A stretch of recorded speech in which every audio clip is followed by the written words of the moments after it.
these our African partners understand. This is General Michael Langley. Is the head of U.S. AFRICOM, the African military commander on the African continent.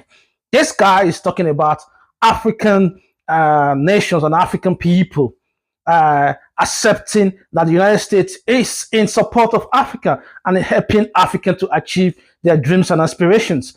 Africans have been waiting for over 100 years for the United States to help them to achieve their dreams.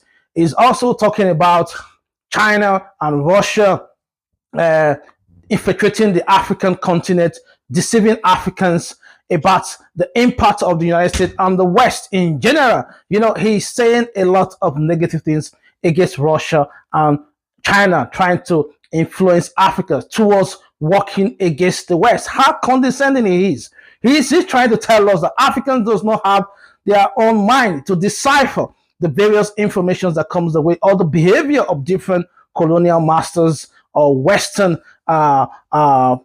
countries or the global powers to decide who is of best interest to the African continent. How very condescending is this man? This is a man who says the leader of the Burkina Faso president is embezzling the resources of Burkina Faso for his own betterment. You know, how dare you? How is it the responsibility of the United States to decide how the resources of Burkina Faso is used? You know, Western government and Western imperialists just come to Africa and believe they can dictate to the African continent and the African people have to live their lives. Just because you are beginning to see a generational change in terms of those who liking or love the West is beginning to change towards the East and Russia. Now you're finding it so difficult to accept the reality in your face because you have watched the social media and see the level of ovation that the Captain Traore, the leader of Burkina Faso, is getting from Africa. The love the guy is generating from Africa.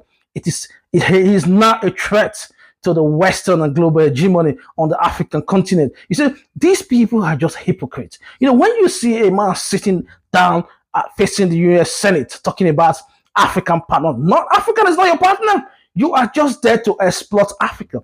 Africa has never sat on the table with the United States or any Western nation on equal ground.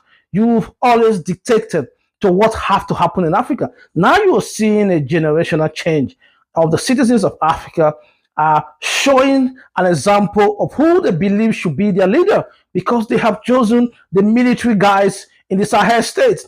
A lot of Africans seems to love them, and this is becoming a threat to the plans of the United